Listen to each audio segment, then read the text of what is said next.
আমাদের seven sister আমাদের chicken নেকের দিকে যদি বাংলাদেশি জিহাদি মৌলবাদীরা নজর দেয়, সেভেন সিস্টারের 1 ইঞ্চি জমি দখল করার আগে আমরা চট্টগ্রামে ভারতের পতাকা উড়াবো, খুলনায় ভারতের পতাকা উড়াবো, যশোরে ভারতের পতাকা উড়াবো, সিলেটে ভারতের পতাকা উড়াবো, রংপুরে ভারতের পতাকা উড়াবো। বাংলাদেশকে গাজাপট্টি বানিয়ে দেব। বাংলাদেশ বলে আর কোনো দেশ থাকবে না।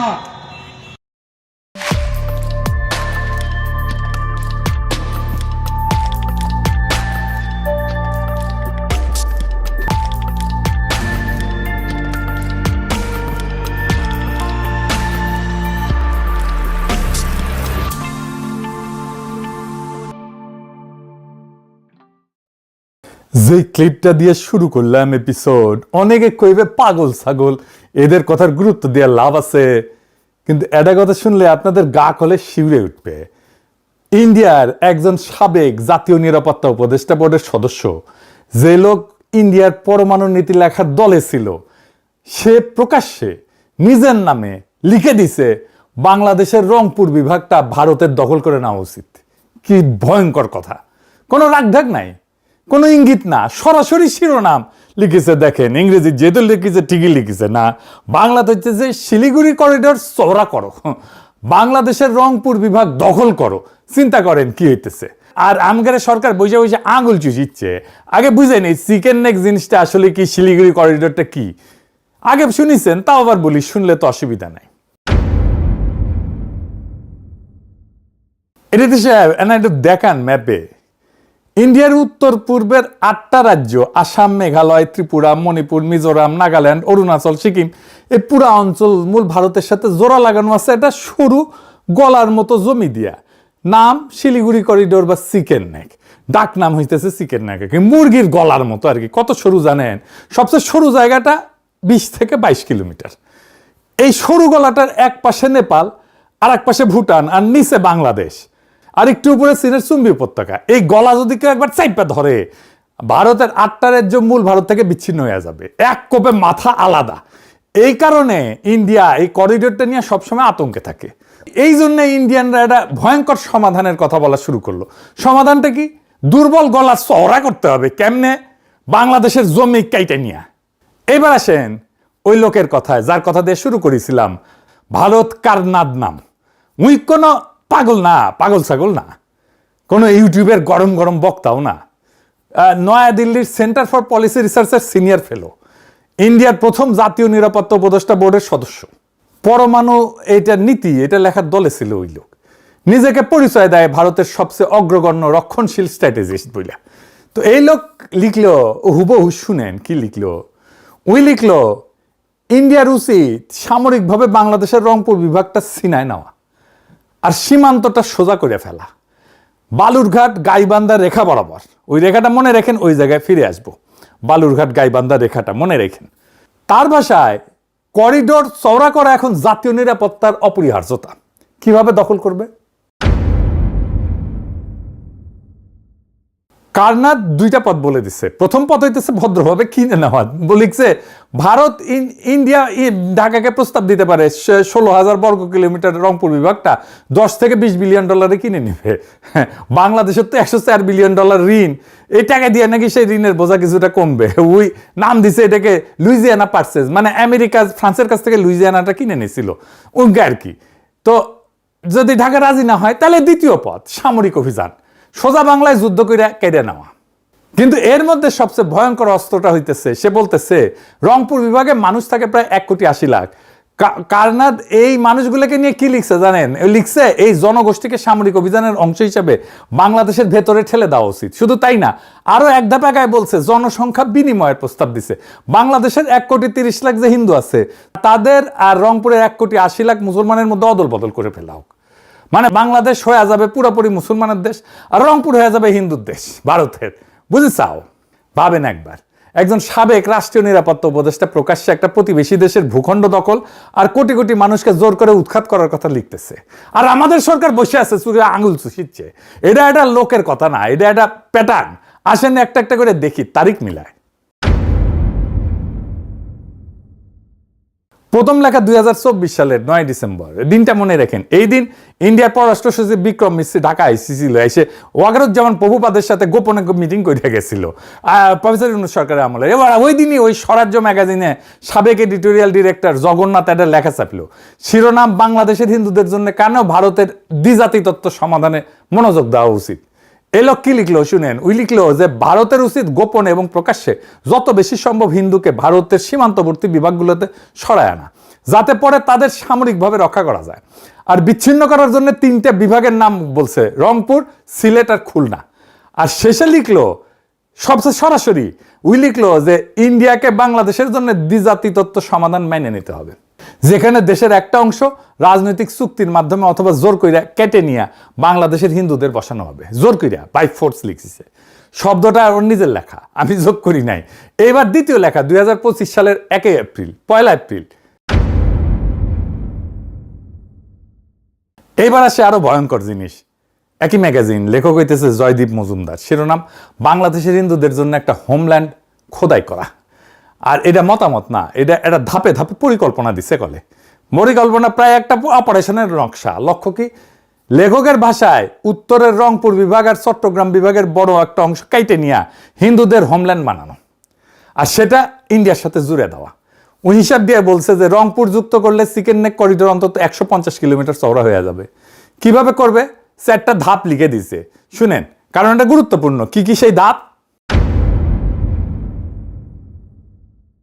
1 নাম্বার ধাপ, আন্তর্জাতিকভাবে জোরে সোরে প্রচার চালাও যে বাংলাদেশের সংখ্যালঘু নির্যাতিত হইতেছে। এই কথা হইতেছে না?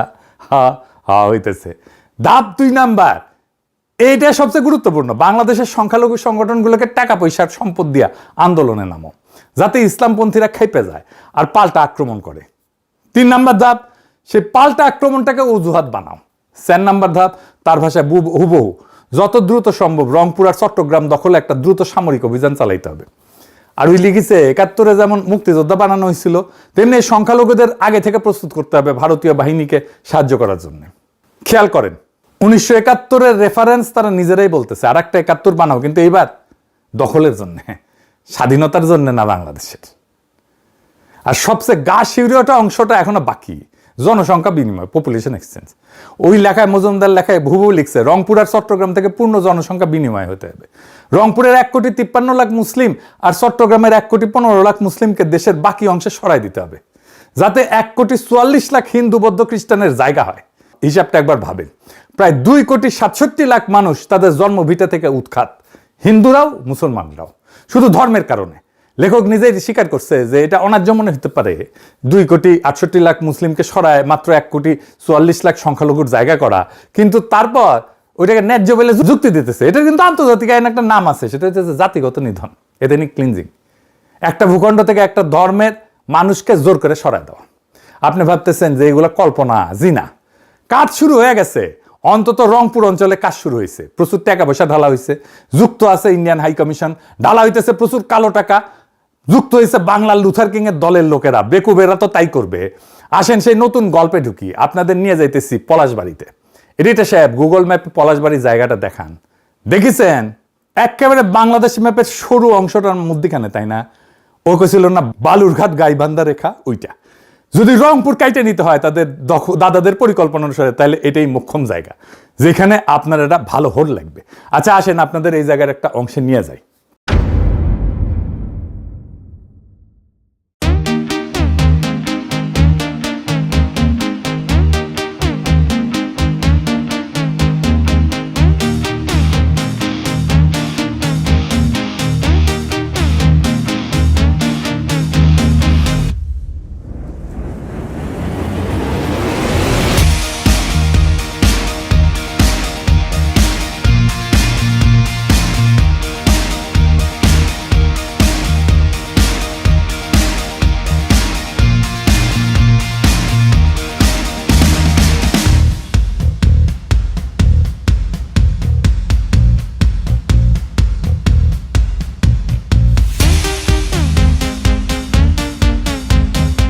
দেখেছেন, এটা হইতেছে পলাশবাড়ির রাধা গোবিন্দ মন্দির। শুধু মন্দির না, এটা আছে সুইমিং পুল, বাচ্চাদের খেলার জায়গা, বলা যাইতে পারে এটা একটা থিম পার্ক। এটা বাংলাদেশের সবচেয়ে বড় হিন্দুদের কালচারাল রিলিজিয়াস সেন্টার। কোনোদিন শুনেছেন? শুনেন নাই? দেখেন রাতে তার অপরূপ দৃশ্য।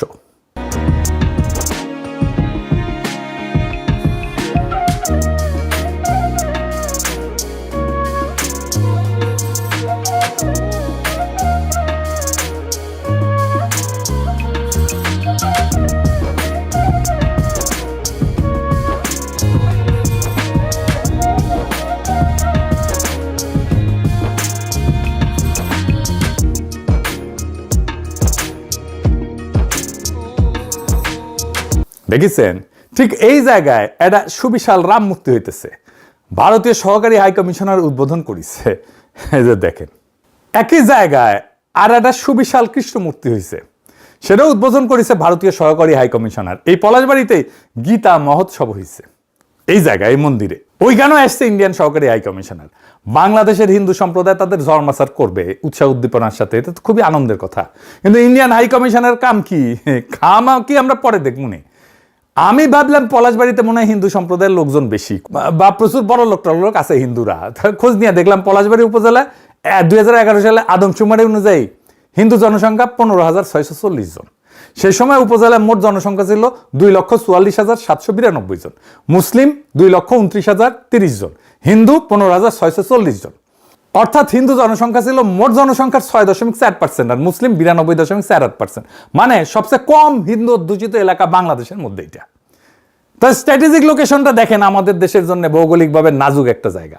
এত বড় স্থাপনা, মূর্তি করা অর্থায়ন কোত্থেকে এসেছে? আমাদের গোয়েন্দারা কি এই সংবেদনশীল নাজুক ভৌগোলিক জায়গায় একের পর এক সুবিশাল মূর্তি বসানোর বিষয়টা কি ক্রিটিক্যালি অ্যানালাইজ করছে? করেননি। এটা কে প্রতিষ্ঠা করছে জানেন? আসেন সেটা দেখি। হরিদাস চন্দ্র তরণী দাস, আরো নাম আছে, সেটা পরে দেখবো। সে আবার বেশ প্রগতিশীল, অসাম্প্রদায়িক, দুস্থ রোজাদারদের সাহায্য করে। দেখেন, সে এই অঞ্চলে সব হিন্দু ধর্মীয় স্থাপনার দখল নিছে। দেখেন, শ্মশানের দখল নিছে, সেটা আবার প্রতিবেদন করতেছে টুপি মাথায় দিয়ে এক মুমিন মুসলমান। দেখেন, এই কেন্দ্রীয় শ্মশান ঘাটের নিয়ন্ত্রণ ভার তুলে দেওয়া হয় হরিদাস চন্দ্র বাবুর হাতে। আজ থেকে 15-16 দিন আগে এই কেন্দ্রীয় শ্মশান ঘাটের নিয়ন্ত্রণ হরিদাস বাবু গ্রহণ করেন। দেখেছেন? বেকাত্তর টিভি আবার নিউজ করিচ্ছে এটা নিয়ে। দেখেন, ভগবান শ্রীকৃষ্ণের বিগ্রহ, আর এটি পৃথিবীতে দ্বিতীয় বৃহত্তম, আর এর উচ্চতা হচ্ছে 53 ফিট। ভগবান শ্রীকৃষ্ণের বিগ্রহ যেটি 51 ফিট এবং আদি যুগে আমাদের যে আছেন 32 ফিট, এবং বিশ্বের সর্বপ্রথম সে অযোধ্য ভারতের মতো বাংলাদেশেই তৈরি হচ্ছে 81 ফিট, যা সারা বিশ্বের মতো প্রথম। এবং এটি আগামী জুলাই মাসে উদ্বোধন হবে। এখানে সূর্য মন্দির হবে 154 ফিট। হ্যাঁ, দেখেছেন? শুধু এই মন্দির তৈরি করতে 22 কোটি টাকা লাগিছে নাকি, আবার অন্য জায়গায় বলে 40 কোটি টাকা লাগিছে। এক মাস যেতে না যেতে বিভিন্ন ভক্তর ফোন আসে, হরিদাস বাবু তুমি মন্দির করতেছ, আমরা তোমার মন্দিরে কিছু সাহায্য করতে চাই। কেউ ইট দিচ্ছে, কেউ সিমেন্ট দিচ্ছে, কেউ রড দিচ্ছে, কেউ বালি দিচ্ছে। এইভাবে হাঁটি হাঁটি পা করে আজকে এই পর্যন্ত ভক্তদের অনুদানে প্রায় 40 কোটি টাকা খরচ হয়ে গেছে। ভালো কথা, টাকা আছে, খরচা করিছে, আমার কি, আমাদের কি, তাই না? কিন্তু যে করিছে তার বয়স তো কম, এত টাকা পেল কই? উই বলে তার নাকি রিসোর্ট আছে, ডেলি 2 থেকে 3 লক্ষ টাকা লাভ হয়। শুনেন, ওর মুখেই শুনেন। এই উৎসটা হচ্ছে আমার একটা রিসোর্ট আছে, এটা হচ্ছে ময়মনসিংহ শহরে আমার একটা রিসোর্ট আছে। এই রিসোর্টটাতে প্রতিদিন আমার 2 থেকে 3 লক্ষ টাকা হয়। সাইবুর রহমানের ছেলে আছে না, এখন এমপি, ওনার একটা রিসোর্ট আছে, দুসাই রিসোর্ট নাম, বাংলাদেশের হাই এন্ড রিসোর্ট, মানে সবচেয়ে ভালো রিসোর্টগুলোর একটা। তো উনি আসছিলেন আমার প্যারিসের এই বাসাত, এই দরিদ্রের বাসাতে আসছিলেন, ওই হাসিনা আমলে আর কি। তো উনার রিসোর্টে আমি গেলে যাইতাম মাঝে মাঝে, পছন্দের একটা রিসোর্ট। তো এটা আমি জিজ্ঞেস করছিলাম উনারে, তা আমি কইছিলাম যে আপনার লাভ কেমন হয় ওইখানে। তো উনি কইতেন মাসে টেনে মোটামুটি 50 লক্ষ টাকা লাভ হইতো আর কি। উনি নিজেই বলছেন ঢাকার রিসোর্টে সে 3 লক্ষ টাকা দিনে লাভ করে। হ্যাঁ, ওই মেডিকেল কলেজ করবি, হাসপাতালও করবি। দেখেন, দেখেছেন? আজ এইবার আসেন দেখি সে টাকা পায় কোথায়। আমি নিজে কিছু কমো না, বাংলাদেশের মিডিয়ায় প্রকাশিত একটা প্রতিবেদন দেখাবো, মাথায় আকাশ ভেঙ্গা পড়বে। আসেন সেটা দেখি। তার নাম হরিদাস চন্দ্র তরণী দাস তৌহিদ, বয়স 34, জন্ম বাংলাদেশে, প্রতারণার শুরু শৈশবে। তবে ছোটবেলাতেই পাড়ি জমান ভারতে, সেখানে সারেন লেখাপড়া, জোগাড় করেন এতিম হওয়ার সনদ। এরপর আবার ফেরেন বাংলাদেশে, প্রতারণা করে ডক্টরেট ডিগ্রিও বাগান। খোদ বাংলাদেশের প্রধানমন্ত্রী শেখ হাসিনাও তার পরিবারের নাম ভাঙানো শুরু করেন। মাননীয় প্রধানমন্ত্রীর নিকট আত্মীয়ের পরিবারের সদস্যের পরিচয় দিয়ে তারা ভুয়া টেন্ডারবাজি করছে বা তারা চাকরি দেওয়ার নাম করে অর্থ আত্মসাৎ করছে। দেখেছেন, ওই হিন্দু না মুসলমান সেটা বড় প্রশ্ন না, প্রশ্ন হইতেছে ইন্ডিয়া থেকে ট্রেনিং নিয়ে আসিছে, গেছিল ছোটবেলায় আসিছে ট্রেনিং নিয়ে, চাইনিজ ট্রেনিং নিয়ে আসিছে সোনা সোনা চালানের। এসির মিস্ত্রি আর সবজি বিক্রেতা ছিল। স্থানীয় সচেতন মহলের প্রশ্ন, 2018 সালের একজন সাধারণ এসি মেকানিক ও সবজি বিক্রেতা কয়েক বছরের ব্যবধানে কিভাবে শত কোটি টাকার সম্পদের মালিক হলেন? ওই থেকে এত টাকার মালিক হয়েছে, এটার উৎস হয়েছে প্রতারণা আর সোনা চোরা চালান। খুন টুনো করে, শোনেন ওর মুখেই শোনেন। আমি যদি তারা মেরে ফেলেন ভাইরে আলবান একদম মেরে ফেলে চলে যাবো, আমি যখন চলেই যাবো তখন তারা মারি। আর ওইখানে যায় লুথার কিং এর ধর্মমন্ত্রী শামীম কায়সার লিঙ্কন, জামাতের নজরুল ইসলাম লেবু। বাংলাদেশের পলিটিশিয়ানরা কেমন বেকুব ভালসুনার মূর্খ দেখেন। বাটপারের সাথে ঘষাঘষি না করলে ওদের চলেই না। হাসিনা যারে বাটপার হিসেবে জেলে ঢুকেছিল তার সাথে সে ঘষাঘষি করে বিএনপি আর জামাতের লোকেরা। তাইলে আমরা কি করলাম জুলাইয়ে? মানে এদের বিন্দু মাত্র ডিউ ডিলিজেন্স নাই। উঠে যাচ্ছে সে কি, তার সে কি আমল নামা কি, আমার এটা বের করতে হবে না, আমার এটা বের করতে কয়েক ঘন্টা লাগছে, ওর উঠি বসে থেকে এটা বুঝতে পারে না। তাহলে কি রাজনীতি করে বুঝবার পারিছেন? ইন্ডিয়ান হাই কমিশনার জানে না এটা একটা বাটপার, জানে তাও কেন যায়? আর এটা খুললাম না, এটা বুঝে নেন, কারণ ওক তো বাটপারি করার জন্য বসাইছে ওইখানে। ওই টাকা আসবে সোনা চোরা চালানোর, আর এইখানে কমপ্লেক্স হবে, ওখানে হিন্দু সম্প্রদায়ের লোকজন আসবে, এটা বিশাল একটা ব্যবস্থা হবে ওইখানে, আর তারপরে এক সময় কেটে নেবে। এই তো হাসিনা অ্যারেস্ট করেছিল, ইউনূস সরকার ছেড়ে দিছে, এবার লুথার কিং মাথায় নিয়ে নাচবে। তার সিমটম দেখা যাইতেছে, আমি দেখাই দিলাম, রংপুর মায়ের ভোগে চলে যাবে। আর এইটার জন্য দায় বিএনপি জামাত উভয়েরই। আমাদের এর দুর্ভাগ্য যে কাদের ভোট দিয়া পার্লামেন্টে আনিছেন দেখেছেন রংপুরবাসী। এই এলাকায় আসলে ধরবেন, এদের ছাই দিয়ে ধরবেন। বাংলাদেশের সার্বভৌমত্ব নিয়ে ফাজলামি করলে তার মাপ নাই, টেংরি ভেঙে দিবেন একেবারে। যেই হোক, তার ইনকিলাব জিন্দাবাদ।